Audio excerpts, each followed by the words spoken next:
Hah? Apa? Psikontol.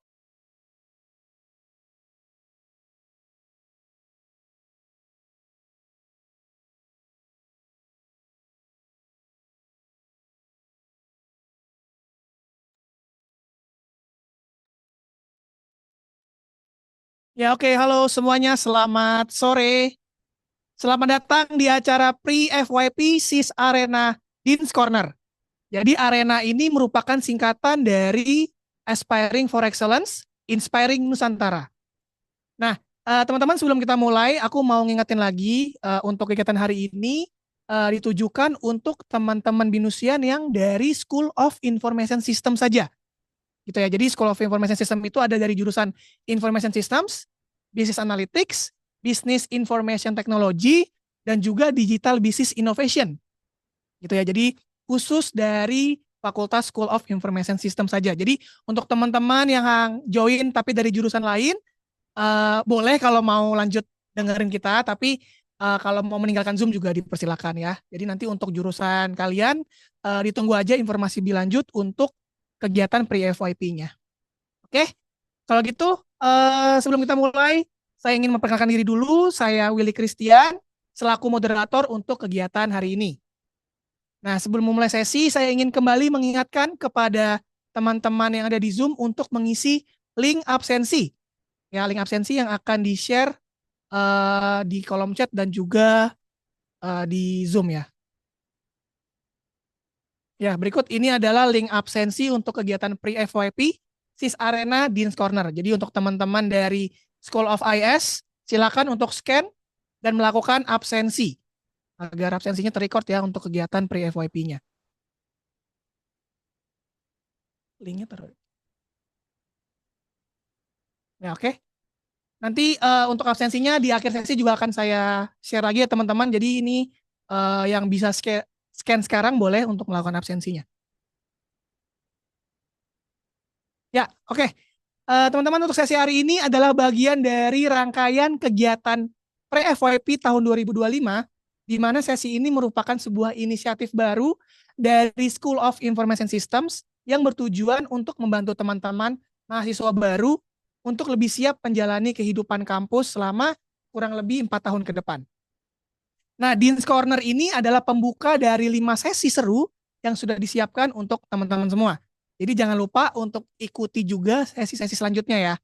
Nah, untuk sesi-sesi berikutnya akan saya infokan di akhir sesi hari ini. Oke, untuk mengawali sesi kita hari ini, saya akan langsung saja memperkenalkan narasumber-narasumber hebat yang akan menemani obrolan kita hari ini. Teman-teman semua, kita kedatangan 4 sosok penting dari School of Information Systems. Ya, yang pertama ada Pak Rudi selaku dekan dari School of Information Systems. Halo Pak Rudi, selamat sore, selamat datang. Selamat sore, Pak Willy. Selamat sore, rekan-rekan mahasiswa. Ya, Pak Rudi. Yang berikutnya ada Pak Richard selaku Head of Business Analytics Program. Selamat sore Pak Richard, selamat datang. Selamat sore, Pak Willy. Selamat sore, teman-teman sekalian. Ya, berikutnya ada Pak Sulistyo Heri Pracoyo atau yang akrab kita panggil Pak Heri. Beliau adalah sebagai Head of Business Information Technology Program di BINUS at Bekasi. Ya, selamat datang Pak Heri. Ya, selamat datang ya teman-teman semua. Terima kasih Pak Willy, terima kasih semua teman-teman semua. Ya. Dan yang di Zoom ya teman-teman ada Pak Sugiarto Hartono atau akrab dipanggil Pak Sugi. Beliau adalah Head of Information System Program di BINUS at Semarang. Ya, halo selamat sore Pak Sugi. Ya, selamat sore Kak Willy, selamat sore rekan-rekan semuanya. Ya, jadi teman-teman ini adalah para narasumber-narasumber ya yang akan menemani kita di sesi Dean's Corner hari ini. Nah, sebelum kita masuk ke sesi tanya jawab interaktif bersama para narasumber, teman-teman saya ingin tanya dulu nih ke teman-teman yang ada di Zoom ya. Eh, Kira-kira teman-teman apa sih yang pengen kalian tahu tentang perkuliahan di School of IS gitu ya. Nah, tapi cara bertanyanya saya akan memberikan sebuah QR code, teman-teman silakan untuk scan aja ya, teman-teman. Ya, aku akan share screen. Ya, ini ada QR code. Sebentar lagi loading. Nah, ini ya teman-teman ada QR code, silakan scan aja dan teman-teman akan masuk ke Padlet. Nah, di Padlet ini teman-teman silakan posting pertanyaan atau apa sih unek-unek yang kalian pengen tahu dari kuliah di School of Information System ini gitu ya. Jadi apa sih yang pengen kalian tahu? Apa sih kalian curious di mana gitu ya? Apakah dosennya gimana? Nanti belajarnya gimana? Nanti kita belajar apa aja ya gitu ya. Silakan diposting aja di Padlet ini teman-teman. Ya, silakan di scan aja nanti langsung posting ada tombol plus tuh ya di bawah kanan teman-teman. Tinggal tulis. Nah, nanti subjeknya jangan lupa tulis nama lengkap ya. Karena nanti pertanyaan yang dipilih akan mendapatkan souvenir ganteng ya, Pak Rudi ya. Oh ya, Souvenir super ganteng. souvenir ganteng dari School of IS yang bisa kalian dapatkan. Narasumbernya ganteng semua. Nah, narasumbernya juga bapak-bapak ganteng-ganteng semua ya, souvenir juga ganteng. Oke, teman-teman, silakan di scan aja. Ya, oke. Kalau begitu sambil menunggu ya, jadi teman-teman boleh sambil posting aja nggak apa-apa. Kita langsung masuk aja nih ya ke sesi kita Q&A interaktif bersama para bapak-bapak di sini. Nanti saya akan memberikan pertanyaan kepada narasumber, nanti yang lainnya boleh menambahkan. Gitu ya, silakan. Oke, yang pertama untuk Pak Rudi dulu ya. Pak Rudi, nanti Pak Richard, Pak Heri, dan Pak Sugi juga boleh menambahkan. Untuk pertanyaan pertama, Pak Rudi kalau boleh kasih gambaran gitu ya ke teman-teman binusian. Sebenarnya SIS itu tuh kayak gimana sih Pak? Biar mahasiswa tuh bisa kebayang suasana belajarnya tuh di SIS itu kayak gimana?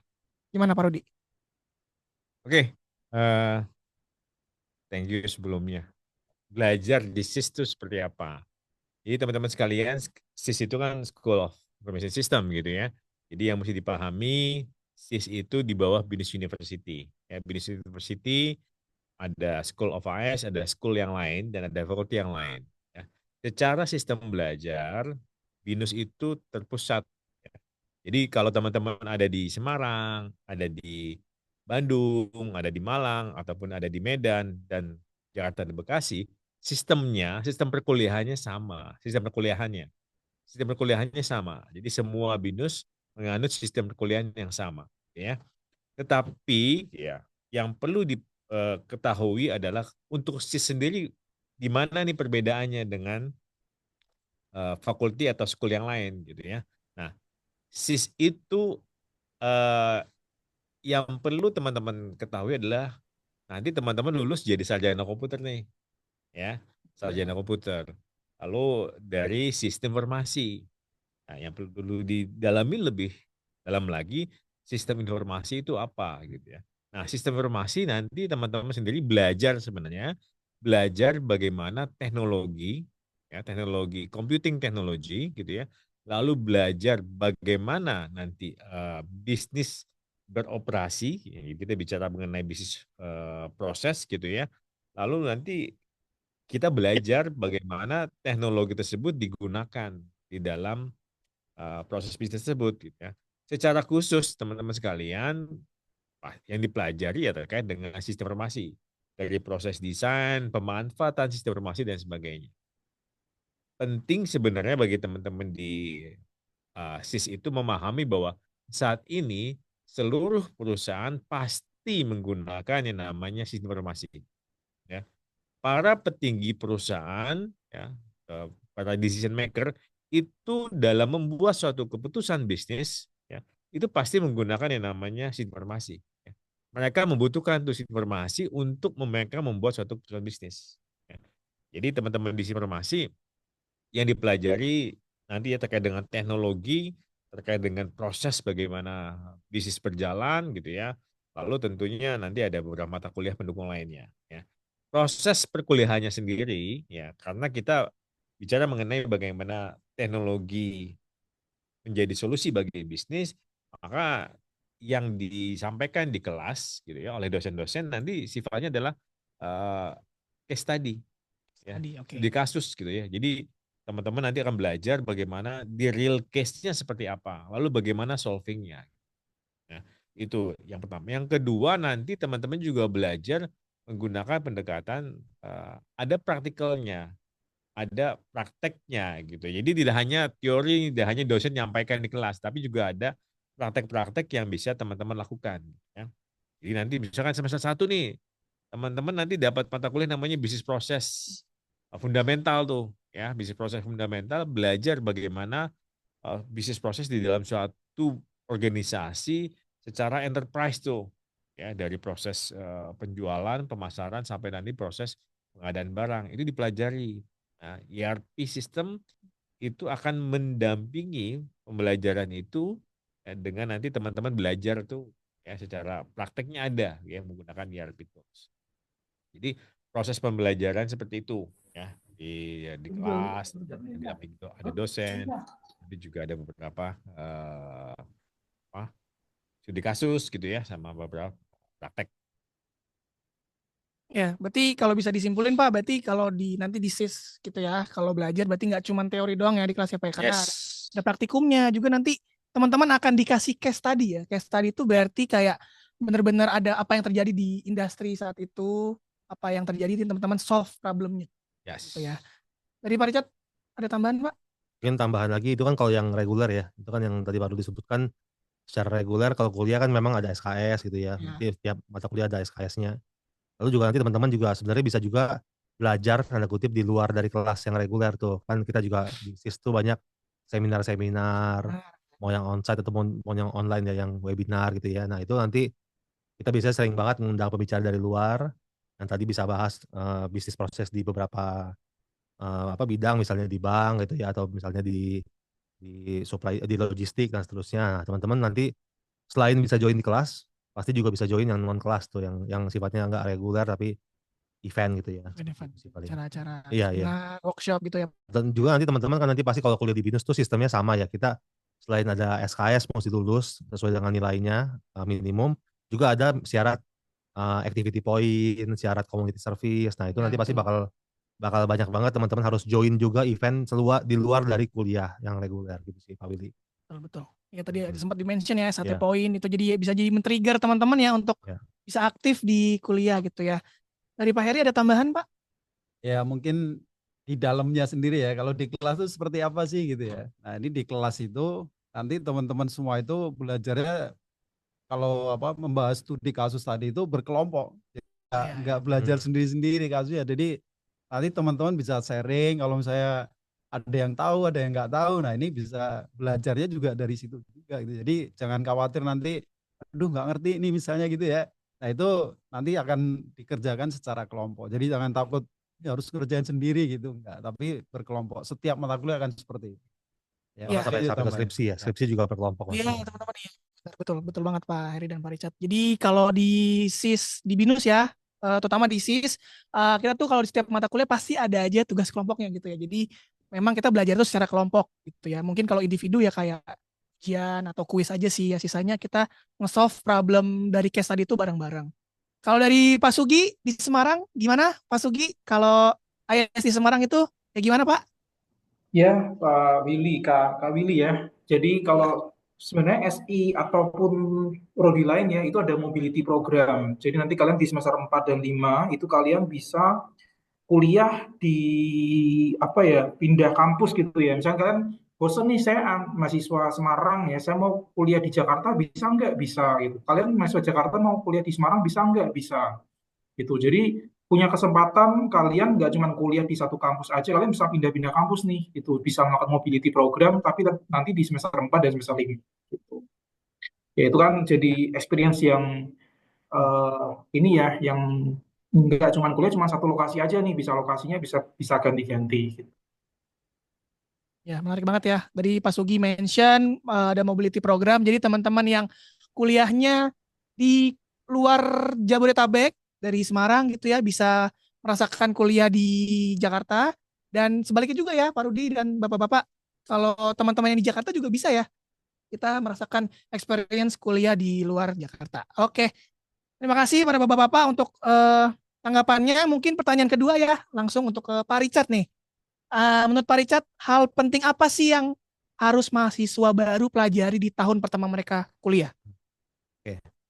Hal penting itu berarti kan kita bisa bahas mungkin bisa teknis, bisa non teknis ya. Gitu ya. Kalau yang non teknis dulu mungkin pasti kan semua orang mengalami, teman-teman akan switch tuh dari SMA yang tiap hari masuk ke sekolah. Sekarang jadinya kan, dan juga jadwalnya kalau SMA kan pasti jelas ya dari pagi sampai jam berapa, misalnya jam 3, jam 2 gitu ya. Kalau di kuliah kan teman-teman nanti bakalan agak ngacak tuh jadwalnya ya. Kalau jadwalnya. dapat misalnya hari Senin, Selasa, mungkin Rabunya libur gitu. Kamis baru kuliah lagi misalnya kayak gitu ya. Nah mungkin nanti time management pasti itu ya, pasti yang pertama. Karena biasanya terjadwal sekarang bisa agak ngacak. Nah, yang kedua juga teman baru kan pasti ya. Mungkin Betul. kalau teman-teman yang dari SMA-nya masih ikut satu jurusan ya masih enak, masih ada gengnya ya, tanda kutip geng. Ya, Tapi kalau misalnya sekarang sendirian doang, mungkin nanti akan ketemu teman baru lagi. Nah pasti kan gimana tuh bisa ngobrol, penyesuaian bisa lagi. mulai diskusi, mulai conversation sama orang. Nah itu Ya, juga penting tuh gitu ya adaptasi. teman-teman. Nah lalu gimana bisa adaptasi ya dengan berbagai macam culture nih kan dari berbagai daerah ya. Pasti ya nggak cuma Betul. Jakarta, kota-kota lain juga gitu. Nah terus itu non teknis sih ya, maksudnya non teknis kayak gitu. Sama yang kedua mungkin yang biasanya anak-anak pada kaget tuh, dosen tuh nggak begitu sama seperti guru ya. Kalau guru kan mungkin Ya, lebih lebih apa, lebih dekat ya karena kan setiap hari ketemu, mungkin ya, gurunya ya, ya. itu aja gitu ya. Betul. Kalau dosen kan, dosen banyak yang pertama gitu ya. Terus yang kedua, mungkin mahasiswa juga banyak, bisa 60 orang sekelas, jadi bisa aja nggak begitu kenal, begitu dekat gitu ya. Jadi mungkin mesti bisa mendekatkan diri ke dosen, ke teman dan seterusnya. Itu yang non teknis ya, Kak Willy ya.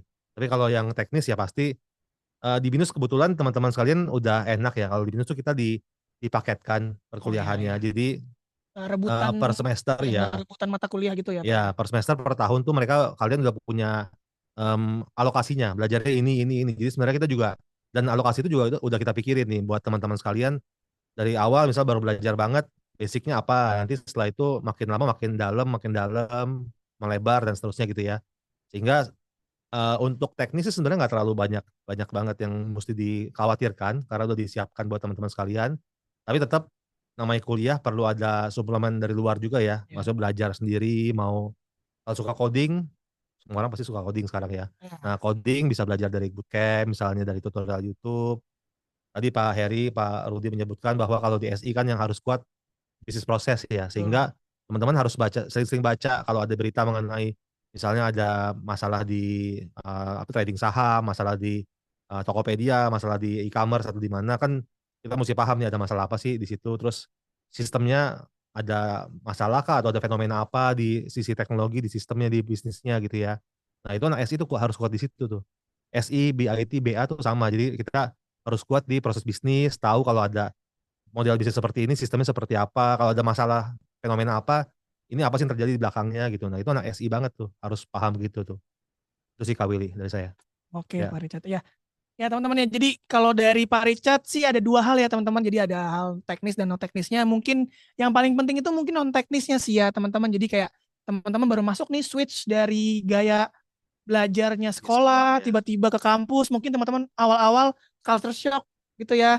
Ketemu teman-teman baru terus gaya belajar baru gitu ya. Tapi menurut aku sih memang non teknis ini yang cukup penting karena kalau kita udah enak sama environmentnya, kita belajarnya juga jadi lebih enak juga. Jadi teknisnya itu pasti dapat gitu. Jadi pertama nyaman dulu nih sama lingkungannya gitu ya. Jadi teman-teman punya dapat teman baru, terus kenal sama dosen-dosennya juga. Nah, itu pasti bikin suasananya senyaman mungkin untuk belajar. Nah itu pasti teknisnya pasti aman gitu ya. Baik, terima kasih Pak Richard. Lanjut ke pertanyaan berikutnya untuk Pak Heri. Pak Heri ya. Jadi Pak kalau kuliah itu kan nggak cuman soal belajar doang ya Pak ya kalau kuliah ya Pak ya. Iya. Nah, apa sih hal non akademik yang penting banget untuk dikembangkan sejak awal masuk kuliah? Ya, oke. Masih. Jadi kuliah itu kan apa istilahnya tidak hanya jadi kupu-kupu ya Pak Ya, Fil ya. kuliah pulang ya Pak ya, Ya, kupu-kupu betul. ya. Jadi coba mampir sedikit gitu ya ke kegiatan mahasiswa gitu atau ke UKM gitu. Jadi coba cari networking gitu ya, cari teman-teman ya yang nanti kegiatan itu mungkin belum kelihatan hasilnya saat itu gitu ya, tapi begitu nanti teman-teman tuh lulus gitu ya. Nah, itu akan berguna. Pengalaman itu yang nanti akan bisa diterapkan di tempat kerja. Jadi misalnya eh, bagaimana mengkoordinasi di dalam satu kejadian atau event ya di kampus misalnya gitu. Nah, itu belajarnya dari situ. Ya, jadi tidak hanya pinter di akademiknya tapi juga pinter atau aktif di kegiatan gitu ya. Jadi itu nanti begitu di tempat kerja udah lulus, udah selesai kuliah, itu akan mudah, sangat mudah. Jadi bergaul dengan teman-teman di tempat kerja, dengan atasan, dengan teman apa namanya Bayar ya selevel gitu ya. Nah itu akan akan mudah gitu ya, apalagi dengan nanti adik-adiknya gitu ya. Nah, coba nanti teman-teman semua itu kalau sudah masuk di kampus ya coba ikuti aktivitas yang memang jadi minatnya gitu ya. Jadi apapun nanti bisa berguna di kemudian hari. Ya, jadi mungkin kalau dari saya seperti itu gitu ya Kak Willy. Betul-betul Mungkin ya. terima kasih. Ya. Mantap nih dari Pak Heri ya teman-teman. Jadi kalau dari Pak Heri buat teman-teman nanti B29 ya, kalau udah masuk kuliah jangan jadi mahasiswa kupu-kupu ya, kuliah pulang. Nah, sesekali, bukan sesekali sih, cobalah aktif ikut UKM karena di BINUS ini banyak banget UKM, unit kegiatan mahasiswa. Terus ada juga himpunan ya, kita ada punya himpunan mahasiswa namanya HIMSISFO, Himpunan Mahasiswa Sistem Informasi, yang pastinya di sana banyak banget kegiatan-kegiatan yang bisa kalian ikuti gitu ya. Kalau dari Pak Rudi ada tips lagi Pak, kira-kira hal non akademik apa aja yang bisa mereka tambah gitu Pak? Ya, Kak Willy sebenarnya bukan, kalau terkait dengan non akademik tentu banyak aktivitas yang bisa dilakukan ya dari unit kegiatan mahasiswa. Tetapi yang ingin disampaikan di sini adalah aktivitas selain perkuliahan yang bisa dilakukan oleh mahasiswa gitu ya. Nah, di School of AS itu mahasiswa bisa mengikuti beberapa kegiatan yang ada di bawah School of AS. Nah, yang pertama ada yang namanya AS Case Study Club tuh. Ya, AS Case Study Club itu adalah suatu kelompok yang sama-sama memiliki keinginan untuk belajar bersama, setelahnya mengikuti lomba nih. Lomba ya, Ya. betul. Jadi kalau adik-adik sekalian kenal sama Edward. Oh, Edward yang COC ya, Class of Ya, Champion, Class of Ruang Champion. Guru teman-teman. Nah, Ya, yang nonton COC. nah, Edward itu menjadi salah satu anggota dari ASK Study Club tuh, iya, betul. ya. Yang konon katanya itu penghasilan dari banyak itu sendiri itu sudah bisa membantu uang kuliah katanya gitu ya. Jadi teman-teman sekalian kalau ikut lomba itu difasilitasi oleh School of AS, oleh kampus, nanti uang lombanya itu, uang hadiahnya kalau menang ya buat mahasiswanya gitu ya. Jadi kampus nggak ambil tuh. Teman-teman pun ya Pak Rudi ya. Nah, yang diambil paling piala ya. Kita minta duplikat pialanya aja, gitu piagam aja, gitu atau ya. foto gitu kegiatan. Ya, Itu aja, tapi semuanya yang ini itu yang pertama tadi ya, SKS Study Club. Lalu ada yang namanya ISPM. System Project Member. Nah, Project Member ini adalah suatu aktivitas yang mengakomodir teman-teman yang memang suka untuk memperdalam coding, pemrograman ya. Jadi buat aplikasi dan sebagainya gitu ya, untuk terlibat di project juga lah ya Pak ya. Terlibat di project, nanti bikin. Nah, ini bisa ya, jadi teman-teman saya ikut itu. Lalu yang satunya lagi gitu ya, ini juga menarik sebenarnya, teman-teman di School of AS itu bisa menjadi asisten lab ya Pak. Nah, dulu Kak Willy jadi asisten nih sebelumnya, jadi asisten. Jadi jadi asisten ini ada asisten part time sama asisten full time. Lumayan buat tambah-tambah uang kuliah. Jadi secara akademik banyak aktivitas lain di luar perkuliahan yang teman-teman bisa ikuti, dan itu banyak manfaatnya ya. Manfaat secara pengalaman, secara keilmuan, dan manfaat secara ekonomi juga gitu. Ya. Itu sih tambahan dari saya. Ya, baik, terima kasih Pak Rudi. Jadi dari Pak Rudi teman-teman ya, yang nanti masuk nih, jangan lupa kalau mau tertarik di lomba gitu ya, bisa banget teman-teman. Kita fasilitasi ya, kita kasih coach, kita kasih mentor untuk ikut lombanya. Kalau lombanya berbayar, kita bayarin. Kalau teman-teman berhasil menang, hadiahnya full buat kalian semua. Kita nggak akan ambil sepeser pun. Ya, tadi kayak Pak Rudi mention tadi, Pak Edward ya, dia udah berapa kali menang lomba. Konon katanya penghasilannya sangat lumayan banget lah ya. 55 lomba ya, menang ya. Dari 70 menang 55 lomba ya, teman-teman. Hitung sendiri lah win rate-nya berapa tuh Kak Edward ya. Ya luar biasa ya. Jadi ya teman-teman jangan lupa kalau misalnya kuliah tuh nggak cuma kuliah doang gitu ya. Bisa ikutin lain kayak lomba, atau jadi udah mention juga teman-teman bisa jadi asisten gitu ya. Bisa ikut UKM juga sesuai minat teman-teman. Oke, terima kasih. Berikutnya saya langsung ke Pak Sugi yang di Semarang. Ya, halo Pak Sugi. Ya Pak, saya mau tanya Pak. Ya Pak Sugi. Nah, untuk pertanyaannya Pak, kan banyak nih mahasiswa baru biasanya tuh semangatnya di awal doang Pak, semangat awal masih kayak honeymoon phase gitu. Wah ini baru masuk kuliah nih, honeymoon phase nih, wih bergebu-gebu nih. Nah tapi mulai lama-kelamaan nih udah semester 3, semester 4, semester 5 udah mulai kendor nih Pak. Gitu ya. Nah, ini tips dari Pak Sugi nih supaya semangatnya teman-teman mahasiswa baru nanti tuh biar tetap konsisten gitu. Jadi nggak semangat di awal doang gitu ya, sampai akhir dia tetap semangat. Itu tipsnya gimana nih dari Pak Sugi? Ya, gini, itu memang sering dialamin ya. Jadi mahasiswa ya di Semarang ya terutama ya semester 1 masih semangat tuh ya, masih apa kuliah duduknya paling depan gitu ya. Nanti Ya. semester kedua, semester 3, semester 4 tuh sudah mulai menurun semangatnya ya. Paling kalau dari saya tipsnya itu adalah punya target gitu ya, punya target saya harus mencapai IPK berapa nih gitu Hmm. ya. Misalkan saya punya target lulus IPK 4 gitu, IPK saya harus 4 gitu. Nah, terus saya harus dapat sertifikasi A B C D E gitu. Itu harus kita set di depan. Kita punya target di depan, sertifikasi apa yang perlu saya ambil dan saya harus menang lomba apa gitu ya. Mungkin kayak Edward tuh mungkin punya target kali ya, punya target sebelum harus ikut lomba sekali itu, harus menang lomba sekali Edward. Nah, itu wajib tuh ditanamkan dari awal gitu ya supaya kita tidak lupa ketika kita sudah semester akhir kita lihat kembali IPK saya berapa sih gitu ya. Oh ternyata IPK saya nggak mencapai 4 nih, baru 3,9 gitu. Ya berarti kita harus evaluasi ya, apa yang perlu saya improve gitu ya, apa yang perlu saya tingkatkan gitu. Itu sih, itu jadi penentuan target itu menjadi hal yang sangat penting ya ketika kalian kuliah ya. Dan juga kalau kalian misalkan lesu ya, misalkan kurang semangat ya kalian bisa datang ke konselor gitu ya. Karena kita juga punya SAC, SASC ya, SASC itu unit Betul. yang memang memberikan konsultasi buat kalian gitu ya. Dan kalian juga punya academic advisory gitu. Jadi kalau kalian ada masalah kuliah gitu ya, kalian bisa berkeluh kesah dengan konselor di SASC, mungkin di Anggrek juga ada di uh, lantai 4 atau 5 gitu ya sing saya. Di BINUS Semarang pun juga ada ya, ada SASC. Jadi masing-masing kampus punya konselornya masing-masing, kalian bisa datang langsung ke konselor kalau ada masalah kuliah. Ya apapun gitu yang masalah keluarga atau masalah dengan teman gitu ya, masalah dengan apapun gitu yang membuat kalian tidak semangat itu kalian bisa curhat dengan mereka atau dengan jurusan juga boleh gitu ya. Kalau kalian ketemu misalkan di Jakarta ada Pak Rudi atau mungkin ada Bu Natalia ya, ada Pak Richard, silakan aja curhat eh, dengan dekan atau dengan HOP atau mungkin dengan deputinya. Ya itu dari saya Pak Willy.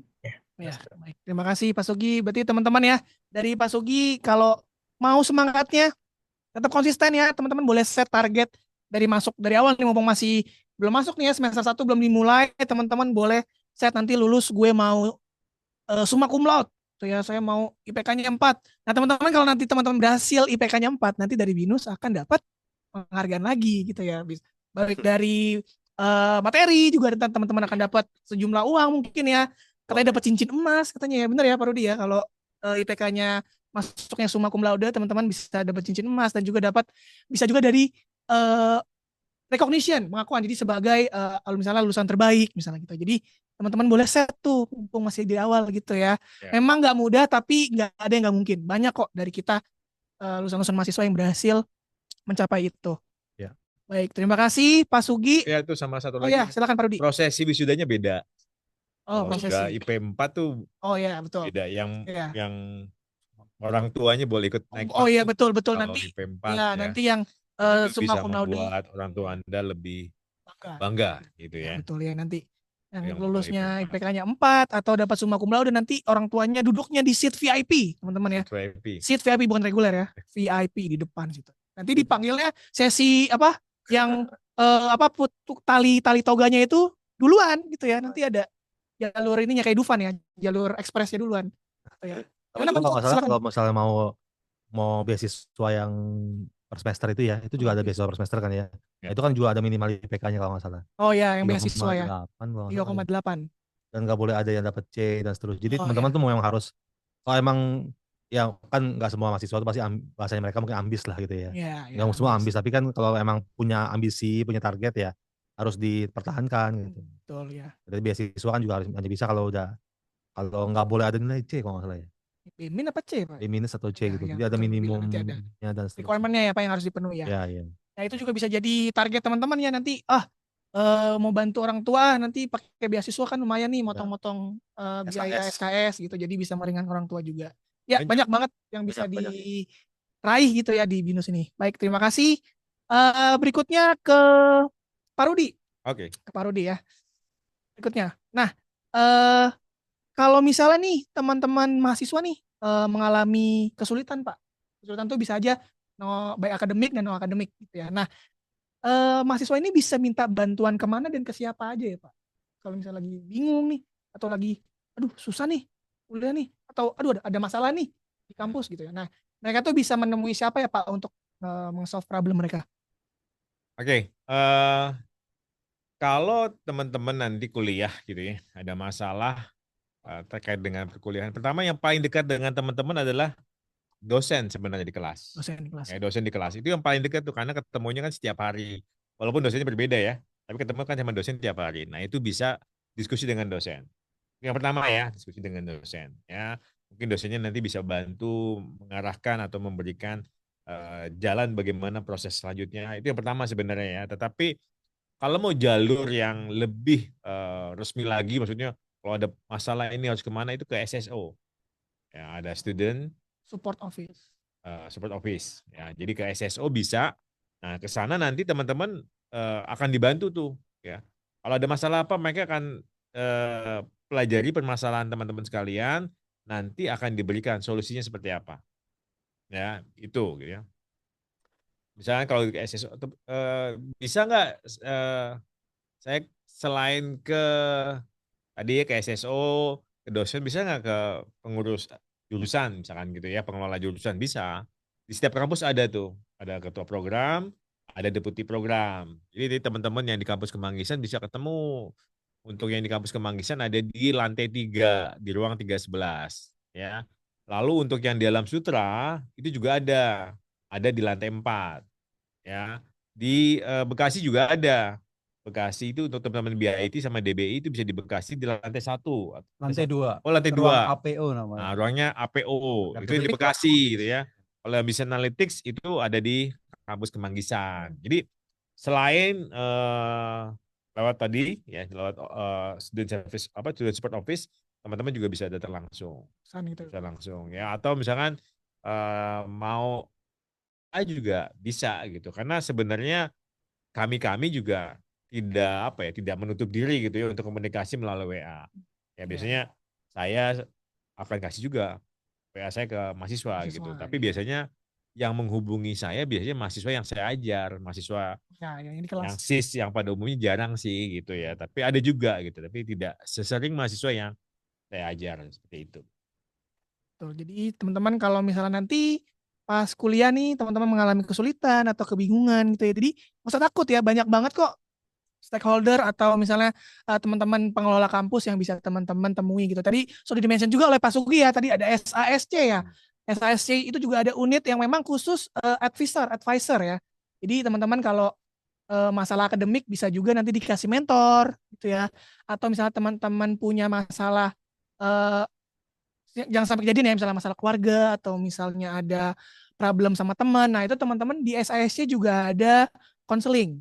Jadi teman-teman bisa kayak semacam ke psikolog gitu ya. Jadi bisa menceritakan masalahnya di sana. Jadi bisa solve bareng-bareng gitu ya. Oke, Pak Rudi terima kasih. Nah, ini ada pertanyaan berikutnya. Ini untuk semua ya. Ini untuk Pak Rudi, Pak Richard, Pak Heri, dan Pak Sugi ya. Apa harapan Bapak-Bapak sekalian ya untuk para mahasiswa kita, harapannya? Kalau lulus itu berharap menjadi lulusannya seperti apa?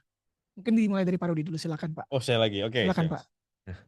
Gini, teman-teman sekalian tadi ya, yang penting tadi disampaikan oleh Pak Jisat atau Pak Heri atau Pak Sugi, kita harus men-set goals. Ya, bahwa saya itu NIM kalian nanti akan dapat namanya nomor induk mahasiswa. Dan itu depannya itu nanti 29. Artinya apa? Artinya Anda seharusnya lulus di tahun 2029. Harusnya lulus di tahun 2029. Dan kita sama-sama berusaha untuk Anda nanti lulus di tahun 2029. Ya. Di tahun 2029 nanti Anda bisa lulus di bulan Juni. Itu kalau nanti studinya Anda 7 semester. Ya. Wisudanya di bulan Juni-Juli itu. Kalau nanti studinya 8 semester, wisudanya nanti bisa di November atau di Desember. Ya, itu dia penting semangat itu ya, semangat untuk menyelesaikan kuliah tepat waktu. Itu ya. Lalu yang berikutnya adalah belajar yang baik untuk menggapai IPK yang maksimal. Kenapa? Kalau IPK Anda sudah jauh lebih baik dibandingkan teman-teman Anda, pintu akan banyak terbuka. Maksudnya pintu akan banyak terbuka. Pintu untuk beasiswa pasti Masih ada, banyak terbuka. betul. Ya. Pintu untuk mendapatkan apa Kerjaan impian pekerjaan impian bisa lebih juga terbuka, ya. gitu ya. Atau nanti pintu untuk perusahaan-perusahaan memilih Anda untuk intern ataupun untuk kerja tadi ya, Ya, itu jauh lebih terbuka. Jadi dengan IPK tadi itu akan membuka peluang Anda lebih besar ya. Selain itu tadi juga kemampuan akademis yang baik itu perlu didampingi oleh kemampuan soft skill yang soft skill. bagus juga. Gitu ya. Nah, soft skill bisa Anda dapatkan di mana? Dari kegiatan-kegiatan di kemahasiswaan itu banyak bisa membantu teman-teman sekalian untuk meningkatkan soft skill. Ya. Aktivitas di kelas tidak hanya diam, jadi tidak hanya datang, duduk, diam, gitu ya, tetapi juga aktif untuk bertanya, berdiskusi dengan dosen, itu juga akan meningkatkan soft skill. Ya, jadi selama 4 tahun, selama 7 sampai 8 semester itu manfaatkanlah untuk tadi ya, peningkatan kemampuan akademik, peningkatan soft skill gitu. Sama tadi Pak Heri menyampaikan membangun networking, ya, membangun jejaring gitu dengan sesama mahasiswa, dengan dosen ataupun nanti dengan stakeholder yang lain. Kadang-kadang industri kan juga ngadain acara di kampus gitu ya. Saya sering lihat mahasiswa itu kalau ada industri datang, ada beberapa mahasiswa datang tuh ke mereka. Tanya diskusi. Nah, di situ sebenarnya Anda sudah membuka jalan Anda untuk tadi ya bisa saja berkarir di perusahaan tersebut atau bisa mendapatkan beasiswa misalkan kalau misalkan tamunya itu dari profesor dari perguruan tinggi yang di luar. Di luar, ya. Rasanya dari saya itu. Kalau dari Pak Heri, gimana harapannya Pak untuk mahasiswa kita dan kalau bisa lulusannya jadi seperti apa Pak? Ya, jadi mungkin menambahkan Pak Rudi tadi udah banyak sebenarnya Pak Rudi.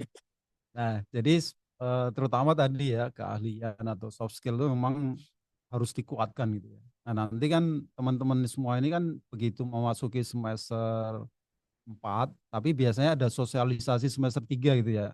Itu akan diminta untuk memfokuskan keahliannya di mana gitu ya. Nah, itu coba nanti pikirkan teman-teman semua ya akan masuk ke jalur yang mana. Jadi nanti ada beberapa pilihan gitu ya. Nah, itu menentukan juga nanti arah nanti teman-teman kalau keahliannya apa ya nanti ke industrinya apa gitu ya. Nah, nanti ke arah sana itu harus dikuatkan beneran gitu ya. Jadi cari pengalaman yang memang di industri. Jadi selain belajar gitu ya, nanti coba lihat teman-teman tuh di industri itu seperti apa sih gitu ya sambil melihat kebutuhannya dan seterusnya gitu ya. Selain nanti yang memang sudah umum gitu ya. Kalau kita di AS tuh core-nya memang sudah jalurnya udah jelas gitu ya. Jadi seperti tadi Pak Rudi sampaikan di depan tadi keahliannya apa, soft skill-nya apa itu udah jelas. Tapi nanti ada tambahan skill yang memang akan diminta teman-teman tuh memilih sendiri gitu ya. Pilihannya yang mana. Nah, itu yang nanti mungkin menjadi bekal teman-teman semua untuk memasuki industri. Ya, jadi itu yang perlu dipikirkan tapi jangan di awal tapi nanti mulai pertengahan memasuki semester 3, nah itu sudah mulai saya mau arah sini, saya mau arah sana gitu ya. Fokusnya jelas ya Pak ya. Ya fokusnya jelas gitu. Pilihannya ada gitu ya. Seperti yang tadi Pak Sugi juga sampaikan ada mobility. Nah, itu salah satu pilihan juga nanti ya. Nah, mungkin dari saya sih itu aja tambahnya. Oke, baik Pak Heri. Kalau dari Pak Richard gimana Pak harapannya Pak? Oke, ini kalau saya sih mungkin dari pengalaman saya selama ini beberapa mahasiswa ya kalau ngobrol-ngobrol, ada memang mahasiswa yang memang sifat yang tipikal overthinking ya gitu. Maksudnya Overthinking. kayak saya mau jadi apa sih, terus saya bingung nih mau berkarir di mana segala macam. Terus pilih jurusan, pilih peminatannya apa nanti, karena kan nanti ada pilih streaming dan seterusnya. Lalu mau magang di mana, selalu overthinking tuh gitu. Setiap tahapan masih overthinking gitu. Nah, sebenarnya sih teman-teman mungkin yang baru masuk nih kan juga pasti overthinking beberapa lah ya. Ada yang mikir nih gimana nanti gue kuliah bisa nggak nih dan seterusnya gitu. Jadi nyambung tadi Pak Rudi, Pak Heri juga bilang bahwa ini kan kuliah kan maraton ya, panjang 7 tahun gitu ya. 7 tahun, sorry. 7 semester atau 4 tahun gitu ya. 7 tahun nggak bisa ya, maksimal tuh 5 tahun di BINUS. Oh iya, by the way, Kelamaan Pak. kelamaan 5 tahun maksimal gitu ya. 3,5 sampai 4 tahun. 7 semester atau 3,5 atau 4 tahun gitu ya. Nah jadi kita tuh kadang-kadang kalau belajar tuh nggak berasa ya teman-teman sekalian. Di awal tuh kita bisanya cuma ini doang gitu. Terus di ujung kayaknya kalau lihat Kak Edward tadi kan hebat banget, misalnya kayak atau ada alumni BINUS ntar di kampus bikin seminar, ih hebat banget nih orang, misalnya gitu. Ya kita ngeliatnya kan di ujung ya, maksudnya kita di situ sekarang masih mahasiswa baru belajar, ini aja nggak ngerti, ini aja nggak ngerti gitu kan. Tapi jangan pernah takut gitu, jangan pernah takut karena kalau kita belajar tuh memang kita, yang penting kita setiap ada tahapan kita lakuin yang terbaik, ujian kita lakuin yang terbaik, tugas lakuin yang terbaik. Ntar tau-tau nyampe di ujung gitu. Oh kita udah bisa loh bersaing sama orang-orang yang udah kerja selama setahun 2 tahun, kita mulai belajar lagi. Jadi overthinking boleh memikirkan sesuatu gitu ya, tapi teman-teman harus tahu bahwa kalian juga di sini belajar. Ya, 4 tahun ini belajar, bukannya harus kayak tes setiap kali tes, itu enggak, kita belajar. Jadi kalau ada salah, oke, nggak apa-apa. Kalau emang nggak lulus atau misalnya nilainya nggak maksimal, ya diulang di UAS gitu segala macam. Jadi itu sih yang saya rasa teman-teman mesti punya mental seperti itu ya. Ya, Kita mantap. nggak harus selalu sukses, nggak harus selalu ini, tapi ya harus belajar. Ya. Jadi jangan terlalu overthinking ya buat teman-teman, terutama ini B29 berarti Gen Z ini yang suka overthinking ya teman-teman, nggak usah terlalu overthinking, jalanin aja teman-teman, pasti kita nemuin solusi semuanya lah ya. Dari Pak Sugi, ada harapan Pak untuk teman-teman mahasiswa kita nanti lulusannya mau jadi apa gitu Pak? Ya, mungkin menambahkan aja Pak Kak Willy ya. Jadi untuk mahasiswa yang nanti masuk B29 ya, mahasiswa yang tahun depan masuk ini, Ya. harapannya sih ya tadi sudah disebutkan juga ya semuanya. Kalau bisa ya terus belajar ya, karena belajar itu nggak cuma dengan dosen gitu ya. Jadi kalian belajar bisa dengan siapapun sebenarnya. Ya nanti dengan industri atau mungkin nanti dengan guest lecture gitu ya. Dan banyak lah. Maksudnya belajar itu kalian ketika ke kampus ya kalau bisa prepare juga ya. Misalnya jangan jangan datang ke kelas dengan apa ya, dengan kepala yang kosong gitu ya. Kalau bisa ya datang dengan baca materinya dulu gitu ya. Kalau misalkan apapun itu ya. Jadi kan harus prepare ketika di kelas ya, lebih banyak diskusi. Itu harapannya seperti itu. Jadi belajar ya, sekali lagi belajar itu nggak cuma menghafal ya. Kalau bisa kalian paham dan kalian bisa mengaplikasikan apa yang kalian sudah pelajari di dalam kampus. Gitu. Dan juga etika juga penting gitu ya. Jadi ketika kalian nanti di kampus ya, etika dengan dosen gitu ya, dengan siapapun itu juga tadi ya kaitannya dengan soft skill gitu. Jadi tidak cuma hard skill tapi juga soft skill itu juga penting ya, dan juga integritas, karena kalau di BINUS itu mencontek sama dengan TO. Jadi Ya. Integritas tuh kita nomor 1 tuh di BINUS ya. Kayaknya jangan main-main dengan mencontek gitu. Kemudian komunikasi karena banyak sekali orang yang saya takut, saya nggak mau, takut ngomong sama dosen gitu ya, saya ini ya, apapun di komunikasikan dengan dosen gitu ya, ataupun ada masalah apa dengan pihak jurusan atau nanti dengan kalau misalkan ada masalah kendala apa fasilitas bisa dengan BIN support gitu ya, atau apapun, nah itu diomongkan aja gitu. Jadi jangan jangan eh, dipendam sendiri gitu ya. Kalau misalkan kalian nggak paham ya tanyakan aja dengan orang yang tahu gitu, yang pas gitu, orang yang sesuai. Ya mungkin itu aja Kak Widi dari saya. Baik, terima kasih Pak Sugi, Bapak-Bapak sekalian. Jadi teman-teman, kita punya harapan tinggi buat kalian semua. Semoga nanti kalian kuliah di SIS ya bisa lulus nanti jadi pribadi yang lebih bagus dan bisa bermanfaat buat Indonesia terutama ya. Kita kan mau memajukan Indonesia maju ya, Indonesia emas, teman-teman ya. Ya, mungkin kita sedikit langsung ke Padlet. Bapak-bapak sekalian, ini ternyata sudah ada yang bertanya nih. Pak, ini asik ini. Yang ditunggu-tunggu ini. Ditunggu-tunggu. Ini anaknya Pak Richard nih udah nanya. Jennifer Chow ada. Oh, itu dia ada Jennifer Chow ya dari Business Analytics nih Pak. Jennifer Chow. Jennifer Chow mau open cam kah?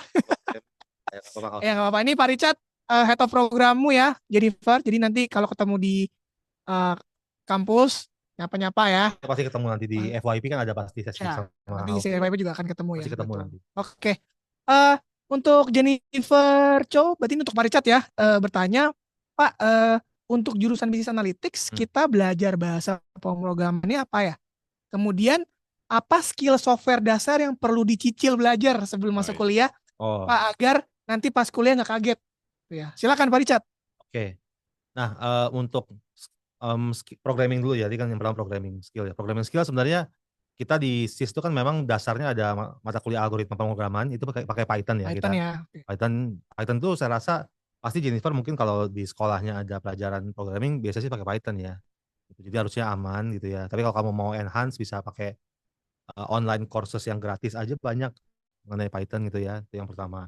Nah, lalu Python tuh jadi dasar juga kalau di analytics karena nanti di semester 4 atau 5 gitu ya kita ada mata kuliah yang nanti belajar hands on olah data lalu bikin visualisasi gitu ya. Ada beberapa tools yang kita pakai. Kalau yang code ya Python pasti benar. Nah, nyambung ke pertanyaan kamu yang kedua mengenai tools yang dicicil apa aja. Nah, tools lain selain Python yang kita bisa pakai juga Excel biasanya. Nah, itu kita pakai Excel cukup banyak di mata kuliah Business Analytics gitu ya. Nah, Excel ini pengalaman saya juga ngajar mata kuliah ini ke anak-anak BA juga yang angkatan-angkatan sebelumnya. Banyak teman-teman di kakak kelas kamu ya, yang di BA itu, Analytics. Mereka bahkan pakai Excel tuh masih benar-benar kagok tuh. Misalnya nulis angka, terus copy kok ini ada yang value-nya error, ada yang formatnya salah gitu ya. Rumus-rumusnya juga ya masih. Rumus-rumusnya, lalu kayak ada beberapa fobia gitu loh, kayak semacam buka Excel tuh langsung ngeblank gitu. Ada yang gitu. Banyak beneran. Oke, padahal cuma Excel ya Pak ya. Kadang lucu tapi beneran itu terjadi gitu. Karena pas ujian apalagi kan ujian buka Excel ngeblank nih. Jadi mungkin kalau ditanya tools apa yang dicicil ya pasti Excel harus dicicil gitu. Excel dicicil untuk coba-coba. Di YouTube banyak ya. YouTube yang gratis ataupun yang online course yang free juga banyak ya. Ya Udemy gitu-gitu ya. Excel atau Python dari dua. Mungkin kalau buat kamu Jennifer di awal itu dulu sih, dua dulu. Cukup itu untuk sampai beberapa tahun ke depan, setahun 2 tahun. Gitu ya. Ya. Kalau saya boleh tambahkan nih sebenarnya terkait dengan Excel itu menarik sebenarnya. Kalau teman-teman masih belajar Excel, padahal di sekolah udah nggak belajar Excel lagi mungkin di SMA sekarang gitu ya. Jadi gini teman-teman sekalian, ternyata di industri itu, terutama untuk yang ini ya, untuk yang consulting, perusahaan-perusahaan consulting itu, mereka itu para konsultannya itu tulisnya hanya 2. Apa tuh Pak? Excel sama PPT. Excel sama PowerPoint. Oh, Excel PPT untuk presentasi ya Pak ya. Yes. Ya. Jadi sebenarnya Excel itu digunakan untuk analitik data sebenarnya, olah data. Mereka pakai Excel semuanya gitu. Jadi sebenarnya itu kenapa dipakai di analitik karena nanti dikerja pun pasti akan dipakai gitu. Jadi itu penting gitu ya. Bukan berarti wah Excel udah ketinggalan zaman. Enggak, ternyata di industri masih gitu. Selain tadi ya Python dan sebagainya gitu. Tapi Tableau juga nanti mereka kan belajar. Tapi mungkin di awal mungkin belum terlalu dulu nggak apa-apa. Ya, Tableau. Ya, tapi mesti jadi catatan adalah teknologi berkembang terus. Ya, teknologi berkembang terus. Saat ini yang dipelajari itu untuk di BA. Tetapi bisa saja nanti ke depannya pas Jennifer bergabung gitu ya. Mungkin sudah kita beradaptasi dengan teknologi baru yang akan dibutuhkan nantinya gitu. Jadi di SIS ini kita nggak menutup diri gitu untuk perkembangan teknologi. Kita harus ikutin ya Pak. Harus terbuka terhadap perkembangan dengan program teknologi baru gitu. Jadi biar nggak ketinggalan zaman gitu ya, biar nggak kudet. Gitu. Jadi teman-teman ini buat selain Jennifer juga ya buat teman-teman yang SI, BIT dan lain-lain juga ya. Excel itu nggak cuma buat naruh angka, harga, terus nama barang gitu ya. Ternyata emang Excel itu sepowerful itu teman-teman ya. Tadi Pak Rudi mention konsultan-konsultan di perusahaan sana ya, itu pakai 2 ya, Excel sama PPT. Excel itu untuk olah data gitu ya. Nah, PPT untuk presentasi gitu ya. Jadi Excel itu emang sepowerful itu ya. Jennifer, semoga menjawab ya. Kalau misalnya nanti masih ada pertanyaan silakan boleh open mic atau juga di chat. Nah, berarti ini Jennifer berhasil mendapatkan souvenir ganteng dari SIS ya. Pak Rudi ya, selamat untuk Jennifer nanti. Ganteng. Nanti ada wajahnya Pak Richard nanti. Dapat kipas mukanya Pak Richard gitu ya. Ya nanti Jennifer bisa ambil souvenirnya ketika kegiatan onsite berlangsung di kampus ya Jennifer. Jadi nanti boleh di Zoom tulis NIM, nama lengkap sama jurusan Jennifer di chat. Kita Pak Richard juga nggak apa-apa nanti kita catat Jennifer ya. Oke. Baik.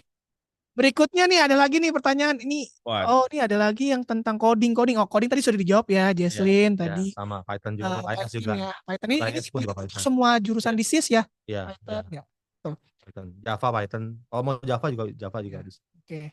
Nah ini ada lagi nih, tapi anonim sini namanya. Tapi nggak apa-apa, kita menarik untuk dibahas nih. Mungkin Pak Heri kali ya bisa jawab ini Pak. Nah Pak, ini kalau belum bisa coding gimana ya? Soalnya di SMA belum pernah ngoding. Nah saya masuk SI, tiba-tiba ketemu coding itu Pak Heri. Itu gimana tuh Pak? Kita bisa Ya, mengikutinya tuh Pak? ya siapa tadi namanya? Nggak ada. Anonymous. Pak Anonimus. Waduh, Ya, oke. nggak dapat souvenir Jadi diganti kalau gitu. apa nama kalau di SIS itu jangan khawatir, aduh nggak ada apa namanya dasar-dasar pemrograman nih gitu. Jadi teman-teman semua ya, jadi di SI itu kan jurusan SMA-nya kan dari semua jurusan ya. Ada yang dari SMA dulu mungkin IPS, IPA gitu ya.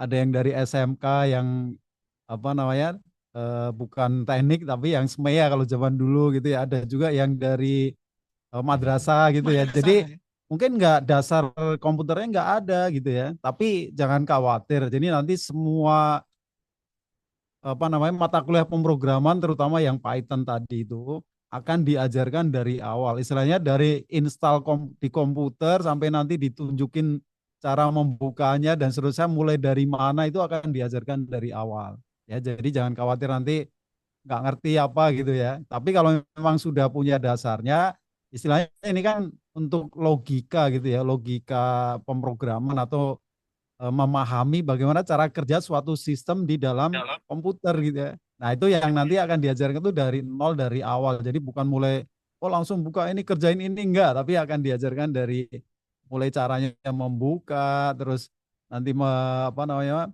menggunakan data, dianalisisnya seperti apa akan diajarkan perlahan-lahan gitu istilahnya gitu ya. Jadi tidak cepat gitu ya. Jadi jangan khawatir nanti nggak ngerti ya. Jadi akan diajarkan mulai dari istilahnya dari nol gitu Pak Willy. Ya. Tenang aja ya. Itu gitu ya. Betul. Lagi pula juga kan di SI memang atribut utamanya bukan coding ya. Betul, Coding itu support cara support. pikirnya kita orang komputer. Harus tahu Iya. basic codingnya seenggaknya Iya. gitu ya. Baik, menarik banget ya. Jadi tenang aja teman-teman yang belum pernah ngoding di SMA, jangan kaget. Nanti tenang kita ajarin dari nol, dari nol. Jadi tuh ya. Jadi Minus malah. dari minus kita dari yang nggak bisa jadi bisa gitu ya. Jadi ini saya sebenarnya juga mau sharing aja sih mahasiswa saya di kelas. Ada yang memang SMA-nya tuh dia nggak bisa coding gitu ya. Dan sekarang dia jadi asisten lab software. Wih, Gitu di SLC gitu teman-teman. Buat yang nggak tahu SLC Laboratory Center itu memang tugas utamanya adalah ngoding gitu ya. Jadi memang di SMA saya tanya kamu suka ngoding dari SMA ini ya? saya mesti Gitu. meluruskan nih. Tugas utamanya teman-teman di SLJ itu mengajar, memberikan kayak mata kuliah, bukan Kita memberi lebih kuat. Tapi Saya juga dulu gitu. Waktu SMA nggak ada Pak coding. Risa juga. SMA nggak ada coding. Tapi bisa. jadi bisa. Tenang aja teman-teman SMA ya. Jadi yang SMA yang bisa ngoding ntar siapa tahu jadi jago ya, jadi dewa ngoding gitu ya. Gak ada yang tahu teman-teman ya. Oke, terima kasih Pak Heri. Chatbox tadi nanya. Di chatbox tadi, oh ada. Itu hanya info doang kayaknya. Oh Jennifer, oke, terima kasih atas ya Jennifer ya nanti. Oke, nanti ambil souvenirnya ya ketika datang di kampus. Sik. Kami sebagai dosen senang loh kalau banyak. Iya, banyak nanya ya. Gitu. Kita buka kesempatan di Zoom. Ada yang mau tanya langsung, mau open mic atau di kolom chat, boleh banget. Kita langsung auto kasih souvenir deh. Gimana Pak Rudi? Langsung ya Pak ya? Setuju ya Pak? Ya, auto dapat. Ada yang mau? Dapat topi. Dapat topi. Dapat topi. Ini eksklusif. Eksklusif. Nggak semuanya punya. Saya aja belum tentu punya. Iya. Yang punya hanya orang-orang tertentu saja. Orang terpilih saja. Terpilih. Apakah ada? Ya, mungkin belum ada ya. Kalau misalnya nggak ada, kita kembali ke Padlet. Mungkin beberapa pertanyaan lagi, Pak. Mungkin kan waktunya ya, pasti masih ada. Nah, ini menarik nih. Udah nanya dari awal nih ya mungkin. Nah, ini gimana? Ini mungkin buat Pak siapa ya? Pak Sugi deh, Pak Sugi yang di Semarang, Pak. Ini ada yang nanya, Pak.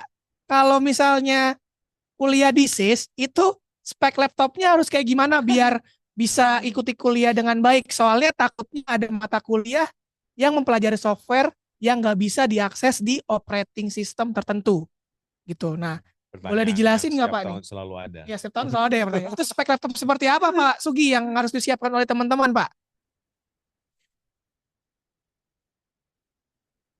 Kayaknya Pak Sugi Ya, Pak lagi Sugi cari bocoran dulu. mungkin lagi cari. Mana Pak Sugi? Pak Sugi? Ya, Ya, Kak gimana Pak? Willy.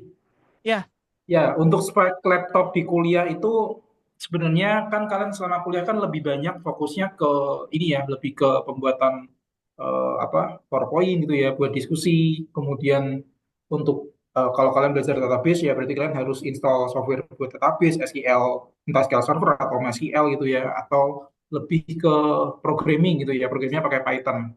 Nah, ya. paling kalau laptop ya tidak perlu spek yang terlalu tinggi sampai laptop gaming ya, nggak perlu gitu. Jadi paling disarankan yang menggunakan laptop yang ya speknya menengah cukup gitu ya. Misalkan kalian ambil laptop yang i5 gitu masih masih oke ya. Karena kalau sampai sampai i9 gitu ya, itu terlalu terlalu tinggi, terlalu kencang ya. Tapi boleh aja sih ya, tergantung dengan budget kalian juga sih gitu. Tapi kalau untuk kuliah sendiri tidak perlu sampai spek yang tinggi sekali, nggak perlu, karena lebih banyak kita kalau kuliah ya, apalagi kita kan semuanya menggunakan Microsoft ya. Jadi kalau beli jangan menggunakan, kalau disarankan menggunakan yang Windows gitu. Jadi jangan, ya kalau mau pakai Mac untuk pembuatan PPT silahkan aja gitu ya. Tapi kalau beberapa software itu ya kompatibelnya dengan Microsoft, dengan Windows. Ya Windows. jadi ya kalau bisa beli yang Microsoft atau Windows gitu. Jangan jangan yang Mac. Ya. Tambahin mungkin Pak Rudi ya. Ya. Saya nambahin, mungkin biasa saya ini juga orang tua mahasiswa atau mahasiswa yang nanya Ya. saya kalau lagi FYP atau apa gitu ya. Jadi mungkin konkretnya tadi benar yang Pak Sugi bilang, saya nambahin aja. Mungkin i5 oke gitu ya. Oh, i5 kan i5 masih ya. mengayakan ada i3, i5, i7, i9, i5 oke lah gitu ya. Terus kemudian yang kedua SSD-nya penyimpanannya pakai Storage. SSD, jangan pakai HDD. Tapi kayak sekarang udah jarang sih pakai HDD di market Rata-rata ya. sudah SSD ya, Udah Pak. Sudah SSD, SSD, lalu Pak. 512 cukup saya rasa. 512 karena nanti di BINUS juga dapat OneDrive dari kita gitu Oh iya, kan ya. betul.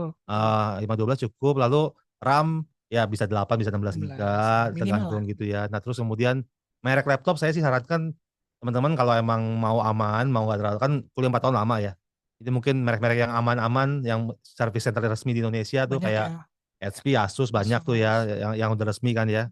Jangan MSI. yang maksudnya jangan yang belum ada service center di Indonesia, nanti takutnya kalau service mau Kenapa-napa gimana kemana ya? nggak tahu gitu ya. Nah itu mungkin teman-teman yang itu. Betul, Terus betul.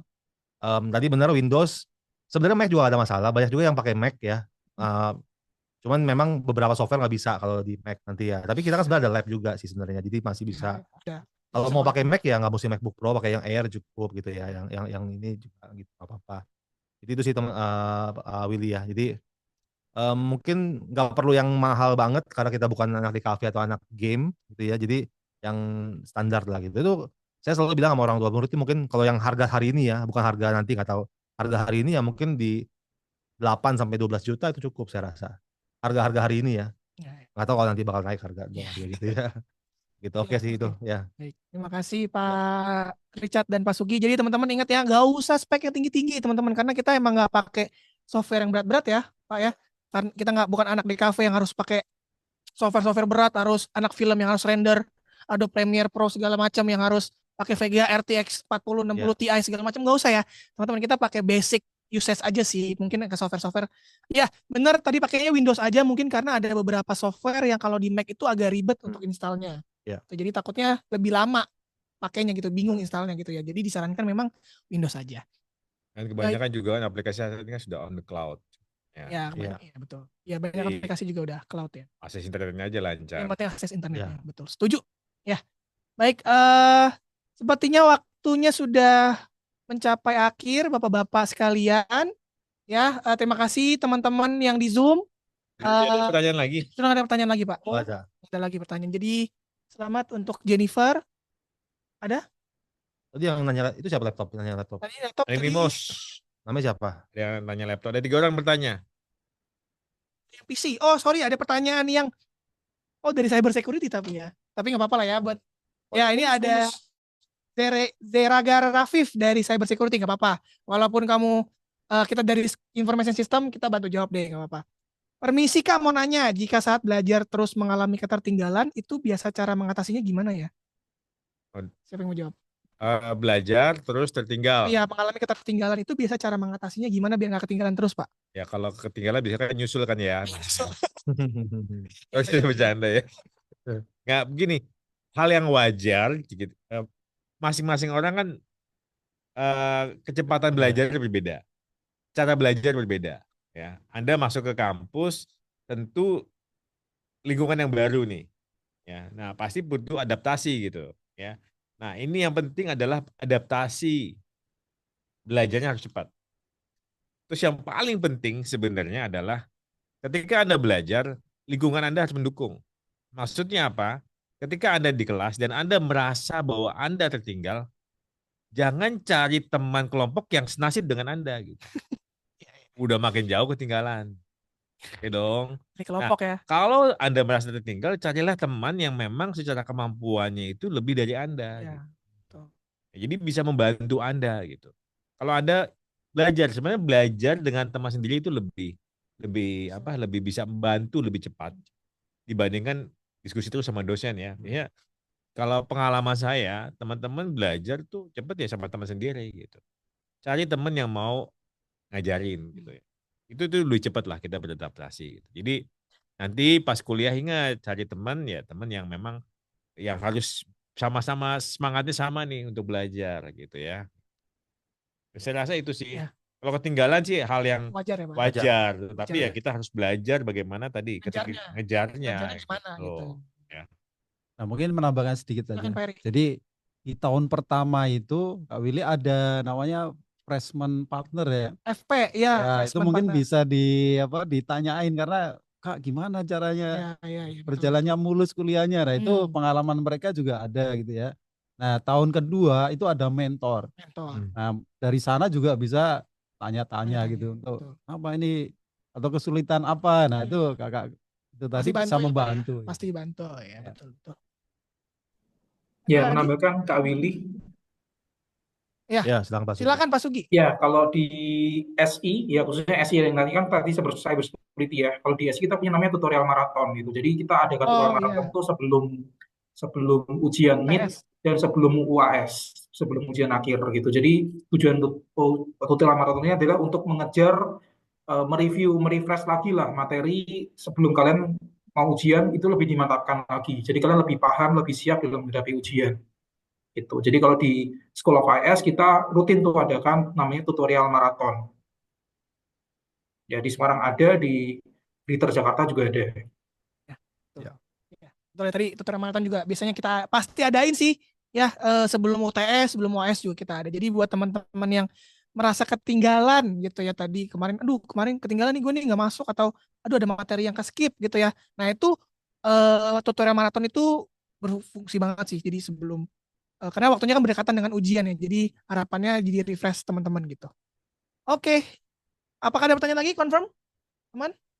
Nggak ada ya? Ya, Oke, aman. baik. Kalau gitu terima kasih teman-teman. Kita udah di ujung acara. Tadi udah ngobrol-ngobrol banyak tentang gimana sih gambaran kuliah di SIS, terus tips-tips survive di tahun pertama gitu ya. Semoga sesi hari ini bisa jadi bekal buat teman-teman, terutama buat teman-teman B29 ya, yang akan menjalani tahun pertama kuliah. Oh, Nah, sorry. Saya tambahkan sedikit apa ya? Silakan Pak Rudi, silakan. Teman-teman sekalian, ini yang hadir 30-an nih. Jadi jangan merasa bahwa teman saya hanya sekian, enggak ya. Teman-teman sekalian untuk School of IS sendiri, mahasiswa barunya itu saat ini sudah 700 gitu. Ya, 700. Jadi sebenarnya harusnya banyak yang hadir gitu ya. Saya yang hadir di acara ini. Lalu nanti Kak Willy akan menyampaikan nanti ada rangkaian acara yang bisa diikuti dan sangat-sangat bermanfaat gitu ya, yang buat teman-teman sekalian nanti ketika kuliah gitu ya. Itu akan sangat membantu, nanti Kak Willy pasti akan menyampaikan. Ya, baik, terima kasih Pak Rudi tambahannya. Ya, teman-teman ya tadi ingat ya ini Zoom kok cuma 33. Oh, berarti ini teman gue cuma segini gitu. Enggak ya, tadi udah di-mention Pak Rudi untuk satu School of IS itu 700, teman-teman. Jadi banyak banget. Memang mungkin sedang berhalangan hadir gitu ya. Tapi harapannya kita teman-teman bisa hadir di acara berikutnya. Nah, ini saya sebelum menutup sesi hari ini, saya mau menginformasikan rangkaian kegiatan pre-FYP selanjutnya. Ya, untuk sesi online teman-teman akan ada di 24 Mei, yaitu SIS Arena Throwback and Glow Up. Jadi ada podcast lagi bersama alumni dari SIS, teman-teman ya. Itu tanggal 24 Mei. Kemudian di tanggal 17 Mei masih juga sesi online, ada tentang SIS Arena Where Champions Are Made. Jadi kita akan berbincang-bincang ngobrol-ngobrol dengan mahasiswa-mahasiswa yang sering menang lomba gitu ya. Jadi mungkin kasih tips menang lomba. Kalau menang lomba hadiahnya berapa sih, gede nggak? Nah, gitu ya. Jadi teman-teman bisa hadir tuh ya di tanggal 17 Juni. Kemudian selain sesi online, kita juga ada sesi onsite-nya. Betul ya. Sesi onsite-nya yang pasti seru banget itu di tanggal 23 Juli untuk kampus Kemanggisan, 24 Juli untuk kampus Alam Sutra untuk batch 1. Kemudian untuk batch 2-nya ada 11 Agustus untuk Kemanggisan dan 12 Agustus untuk Alam Sutra. Nah, topik untuk sesi onsite itu seru banget, teman-teman. Namanya Back to Your Childhood Memories. Jadi kita bakal main yang namanya Lego. Jadi nggak cuma main, tapi teman-teman akan main sambil belajar dengan namanya Lego Serious Play. Jadi ini bakal seru banget gitu ya. Kita bakal bikin-bikin Lego gitu ya sambil belajar. Nah, untuk yang sesi onsite, saya mau menghimbau lagi untuk teman-teman yang masih berada di luar area Jabodetabek gitu ya. Teman-teman boleh kok memilih waktu yang cocok untuk ikut kegiatan onsite-nya ya, karena mungkin jauh lokasinya sehingga tidak bisa datang berkali-kali gitu ya. Jadi bisa pilih aja jadwal yang cocok untuk datang ke kampus ya, karena acaranya onsite di kampus. Oke, saya rasa sekian bisa kita tutup. Terima kasih kepada Pak Rudi, Pak Heri, Pak Richard, dan Pak Sugi, dan teman-teman Binusian B29 yang ada di Zoom. Semoga insight-insight hari ini berguna buat teman-teman semua ya. Jangan lupa terakhir saya mau ingetin untuk link absensi. Ya, udah di-share di kolom chat. Silakan diisi untuk link absensinya. Dan sampai jumpa di sesi pre-FYP semuanya. Oh, nanti yang ya kalau ikut selama seluruh acara mungkin dapat hadiah menarik dari Kak Willy kali ya. Nggak bisa nanti yang namanya ada hadir di semua pre-FYP. Terus iya. Ada kejutan. Kejutan. Kalau tadi souvenir ganteng, ini nggak tahu hadiahnya apa ya teman-teman ya. Silakan ikuti. Sampai jumpa di pre-FYP selanjutnya. Selamat sore. Sore semuanya. Sampai ketemu lagi. Terima kasih.